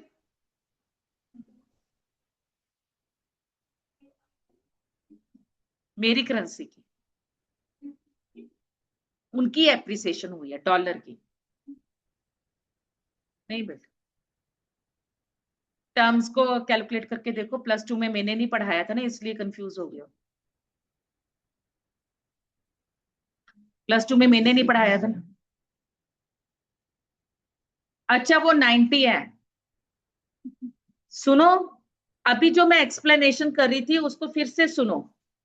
एक्सपोर्ट्स किसके ज्यादा हो जाएंगे, इंडिया के। इंपोर्ट्स किसके महंगे हो जाएंगे, इंपोर्ट्स क्या होते हैं, जो हम बाहर से मंगवाते हैं, वो किसके महंगे हो जाएंगे, मेरे की बाहर कंट्री के, हमारे महंगे हो जाएंगे। तो इंपोर्ट हम किस चीज का करते हैं, जो चीज मेरी कंट्री में लिमिटेड है, शॉर्टेज है। अब वो इंपोर्ट नहीं हो पा रहे, मेरी इकोनॉमी में ऑलरेडी क्या थी, शॉर्टेज थी, तो क्या हो जाएगा, और शॉर्टेज हो जाएगी, प्राइस क्या होंगे, प्राइस हो जाएंगे, तो क्या होगा, इन्फ्लेशन। ओके जी, तो ये वाला point exchange rate channel very important, एक क्वेश्चन इसके ऊपर रेगुलर बेसिस के ऊपर आता है। अंडरस्टूड यू, ठीक है, नहीं समझ में आएगा तो मेरे से फिर से पूछ लेना, बट एक बारी जाके इसको अपना सेल्फ रिकॉलिंग कर लेना। अब ये सारे टर्म्स आपको अच्छे से आते हैं, हर एक बच्चे को आते हैं। ऑपरेटिंग प्रोसीजर्स एंड इंस्ट्रूमेंट, सबसे पहले क्वांटिटेटिव रिजर्व रेशियो क्या होता है, banks are required to keep a certain reserves of the total turnover, वो रिजर्व रेशियो हो गया। वो दो तरीके का होता है, CRR and SLR. CRR is going to be in the form of cash, SLR is going to be in the terms of gold. Okay, open market operations मैंने अभी बता दिया, buying and selling of securities by the central bank to the public and to the government. Okay, qualitative में क्या होता है, quantitative में बच्चे क्या होता है, where I am going to control the volume of the credit at the time of inflation or at the time of deflation. और क्वालिटेटिव में क्या होता है, जहां पे I am going to improve the quality of the flow, कि जो credit economy में चल रहा है उसकी क्वालिटी क्या है। ऐसा तो नहीं कि आपने मेरे से लोन लेके मेरी अगेंस्ट यूज कर दिया, बैंक से लोन मेरे लिए लिया और मेरे लिए बंदूक खरीद के मेरे को गोली मार दी, ऐसा तो नहीं हो रहा। तो वो क्या है, क्वालिटी को चेक हो रहा है। ओके, क्वालिटी का प्लीज नोट डाउन। यहाँ पे दूसरा नाम क्या होता है, selective credit control method. Because they are not being used by the economy as a whole. जिसके ऊपर लगाना है सिर्फ उसी के ऊपर लगाना है, सबके ऊपर ये नहीं अप्लाई होता। मैंने बोला मैंने एचडीएफसी के ऊपर रिस्ट्रिक्शन लगानी है तो मैं एचडीएफसी के ऊपर लगाऊंगी। ओके, उसमें सबसे पहला टूल क्या आता है बेटा आपका, मार्जिन रिक्वायरमेंट। अभी मैंने आपको बताया कि जब आपने बैंक से लोन लेना है आपको क्या करना पड़ता है, कोई ना कोई चीज गिरवी रखनी पड़ती है। आपके पास दो ऑप्शंस हैं, राइट। मेरे पास गिरवी रखने के लिए मान लो मेरे पास ये मेरे ज्वेलरी है मेरी, ठीक है। अब ये ज्वेलरी मेरे को बहुत प्यारी है पर मेरे को पैसे की भी जरूरत है। मेरा मन है कि मैं ये ज्वेलरी किसी को देके थोड़ी देर के लिए पैसे उठा लूं ताकि मेरी अभी प्रेजेंट की जरूरत पूरी हो जाए, ठीक है। मेरे पास मोर्टगेज करने के लिए कुछ नहीं है, मेरे पास मोर्टगेज करने के लिए सिर्फ मेरी ये ज्वेलरी है मेरे पास। मैं बैंक में गई, मैंने बैंक को बोला कि बता भैया ये मेरे टॉपस है, इसके बता क्या कीमत लगाता है। उसने सारी जांच पड़ताल की कि ये ओरिजिनल है, ये आर्टिफिशियल है, ये क्या है। एंड ही सेड कि I am going to give you a loan of 50,000 against this earrings. जो बैंक मेरे को लोन देगा against my security, what is this called as, this is called as my secured value. इसको मैं क्या बोलती हूँ, सिक्योर्ड वैल्यू। मैंने कहा नहीं यार इसकी कीमत तो ज्यादा है, बैंक कम दे रहा है। मैं गई मार्केट में, मैंने मार्केट से पूछा कि मैं ये अपना देना चाहती हूँ, बताओ आप इसके मेरे को कितने पैसे दोगे। वो कहता है जी सारा कट कटा के सारा कुछ है, मैं आपको 1 लाख रुपया इसका दे दूंगा। तो इस इयररिंग्स की मार्केट वैल्यू कितनी होगी, 1 लाख रुपीज होगी। तो मेरे पास दो वैल्यू है मेरी सिक्योरिटी की, एक है मार्केट वैल्यू, दूसरी है सिक्योर्ड वैल्यू। और मार्जिन रिक्वायरमेंट क्या होता है, इन दोनों का difference, market value minus secured value. आपकी सिक्योरिटी की वैल्यू मार्केट में कितनी मिल रही है और आपकी सिक्योरिटी की वैल्यू बैंक में कितनी मिल रही है, उन दोनों का जो डिफरेंस है what is that to be taken as a margin requirement. अब मार्केट मेरे को 1 लाख दे रहे हैं, बैंक मेरे को 50,000 दे रहे हैं, 50,000 का डिफरेंस है। मैं क्या कहूंगी कि नहीं भैया मेरे को लोन नहीं लेना। तो जब अगर मेरा मार्जिन रिक्वायरमेंट ज्यादा हो गया, मैं लोन नहीं ले रही, क्रेडिट कंट्रोल। क्रेडिट का मतलब क्या होता है, money to be circulated in the market. मैंने लोन नहीं लिया ना, तो मतलब क्या हो गया, कंट्रोल हो गया। अगर मैं लोन ले लेती तो उतना ही पैसा मार्केट में जाना था, तो वो क्या हो जाना था, क्रेडिट क्रिएशन हो जाना था। मैंने लोन नहीं लिया। तो अगर मेरा एमआर ज्यादा है तो this will lead to credit control, अगर मेरा एमआर कम है so this will lead to credit creation. Understood this thing, easy है, एक तरह से रिवीजन है आपकी, राइट। उसके बाद क्या आता है, मोरल सुसेशन। मोरल सुसेशन क्या है, जैसे मैं आपके साथ आपसे फीडबैक लेती हूँ, I am going to ask you कि आप कितना पढ़ रहे हो, क्या से पढ़ रहे हो, आपका स्ट्रेटजी क्या है, आपका टाइम टेबल क्या है। तो एथिकली मॉरल बेसिस के ऊपर बैंक जो है पब्लिक का पीछा करता है कि भैया जो तुमने बैंक से लोन लिया है, are you going to use it for the right purpose, for the productive purpose, और टू डिस्ट्रॉय द इकोनॉमी। तो वो क्या हो गया आपका मॉरल सुसेशन, क्वालिटी को चेक किया जा रहा है। ओके, सिलेक्टिव क्रेडिट कंट्रोल में आपके पास क्या आ गया, स्पेकुलेटिव बिजनेस एक्टिविटीज, की आप किसी में भी स्पेकुलेशन नहीं कर रहे हो, आप इसको ठीक टर्म के लिए यूज कर रहे हो। फिर आ गया जी अदर टर्म्स, क्या हो गया, थक गई, मैं भी थक गई। ओए बस एक पेज है, बस बस ये, बस।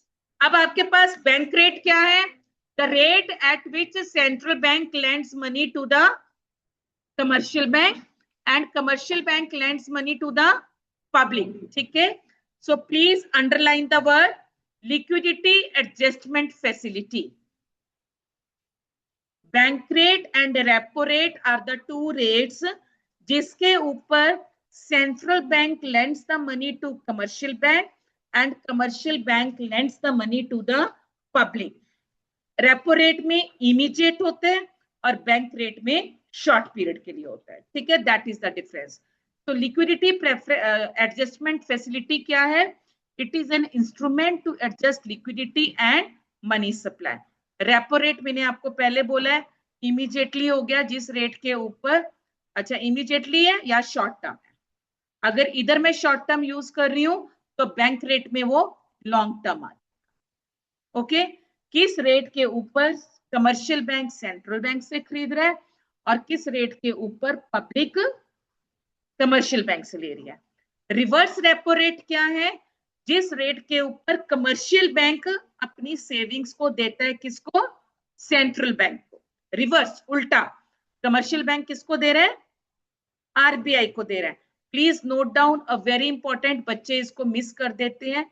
Reverse repo rate is equal to repo rate -1। Paper में क्वेश्चन आया हुआ है ये। Reverse repo rate is equal to repo rate -1। LAF क्या है? एक इंस्ट्रूमेंट है किसके लिए? लिक्विडिटी और मनी सप्लाई को एडजस्ट करने के लिए, और उसमें हमारे पास बैंक रेट और रेपो रेट आता है, ठीक है। उसके बाद आ गया MSF। MSF क्या है? ये बस क्या कहते हैं, क्वेश्चन के पॉइंट ऑफ व्यू से यही इंपॉर्टेंट है। Reverse repo rate -1 and MSF rate is the rate at which central bank lends money to the banks over the rate available under repo policy. Please underline this. Repo rate +1 marginal standing facility rate equals to repo rate +1. ये कितना use करते हैं? 1% of SLR। ये important है, as it is question है, कोई numerical नहीं, कोई अदला बदली नहीं, कोई कुछ नहीं। 1% हम यूज करते हैं और MSF क्या है? रेपो रेट +1 MSF रेट, और MSF रेट क्या होता है? 1%, ठीक है।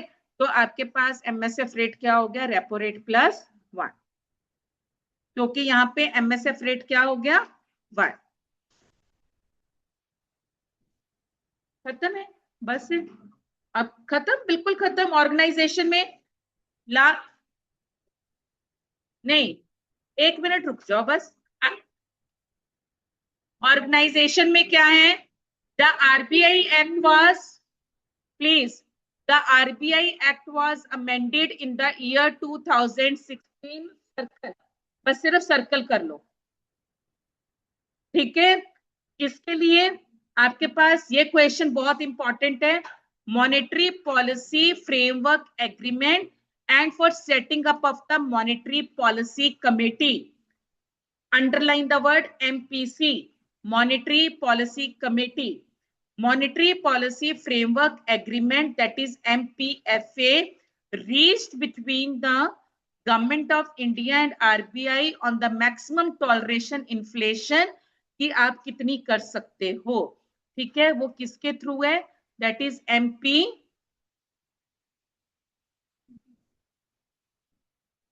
MPFA। Flexible, underline, the amended RBI act ने आपको क्या दी है? Flexible inflation targeting framework.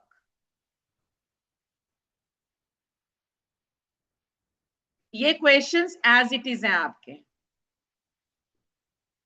Right आपके पास MPFA हुआ है, MPC एस्टेब्लिश हुई है, और MPC आपको क्या कह रही है? मैक्सिमम टॉलरेशन किसकी? इन्फ्लेशन की। सेंट्रल बैंक और गवर्नमेंट ऑफ इंडिया कितनी टॉलरेबल लिमिट्स हैं, मैं कितना इन्फ्लेशन को टॉलरेट कर सकता हूं, और इसका टर्म क्या है? Flexible inflation targeting framework. तो आपके पास announcement of the official target जो होता है उसको हम क्या बोलते हैं? इन्फ्लेशन टारगेटिंग बोलते हैं। और आपके पास the expert committee under revise the monetary policy, multiple indicator हैं, यहाँ पे एक टर्म था, कब होता है ये target? It is being done every 5 years। जो जो मैं बोल रही हूं बस उसी को अंडरलाइन करते जाओ। यस, एवरी 5 years वो टारगेटिंग रखी जाती है। The central government notified that 4% as a target for the period. 4%, ये क्वेश्चन बहुत बारी आया हुआ है। 4% एज अ टारगेट है, राइट। अपर लिमिट 6% है एंड लोअर लिमिट 2% है। Learn over here only. Target कितने? लोअर कितनी है? अपर लिमिट कितनी है? किसकी? टॉलरेट करने की। Lower limit 2%, upper limit 6%, target inflation targeting कितने? 4%। The RBI mandated a publish to a policy, please underline कि आरबीआई ने मैंडेटरी किया है कि आपको अपनी पॉलिसी को, अपनी जो भी रिव्यू है उसको करना है। कब? 6 months। कि आपके पास कितनी इन्फ्लेशन है और आप कितनी प्रोडिक्ट कर रहे हो, किस पीरियड के लिए? 6 to 18 months। First point is important, second point is important. The following factors are notified by the central government as constituting a failure। कि अगर आपकी टारगेट जो है average inflation is more than the upper. कब? For 3 consecutive quarters। 3 consecutive quarters के लिए अगर आपकी एवरेज इन्फ्लेशन 6% से ज्यादा है, मतलब 4% टारगेट था बट अपर टॉलरेशन लिमिट कितनी थी? 6% थी। तो इसका मतलब जो मैं पॉलिसी लगाई हुई थी, जो भी मेरी स्ट्रेटेजी थी, RBI and the government has failed. It is to be considered as a failure. And the same, अगर आपका 3 consecutive क्वार्टर से लोअर लिमिट से भी कम है तो भी it will be considered as a failure. Upper limit से कम है तो भी फेलियर है, लोअर लिमिट से कम है तो भी फेलियर है। कितना टाइम पीरियड है? 3 consecutive years, quarters। The choice of CPI costly affair है, influence as compared to other। हाँ जी, the countries are moving from away, किससे? इन्फ्लेशन टारगेट से हम दूर हट रहे हैं और अब हम किसकी तरफ टारगेट कर रहे हैं? Nominal GDP growth. जो हमारे पास पहले वाला इन्फ्लेशन टारगेटिंग था उससे क्या हो रहा है कि बहुत सारी कंट्रीज पीछे हट रही हैं और हम किसकी तरफ जा रहे हैं? Nominal GDP. अब आ गया आपका कंक्लूजन, राइट। पढ़ लो इसको एक बारी। टारगेट अचीव्ड मंडे से, वेट अ मिनट, मंडे को पहले 10 minute I will take up your question round जो आपका बैक क्वेश्चंस का है and then I will start with international trade. Monday को टेस्ट भी है, चैप्टर 7 का टेस्ट भी है। Okay, so use your Sunday wisely. Monday को test for central bank, public finance. Test timings I will upload in the group बेटा। Bye जी, all the best.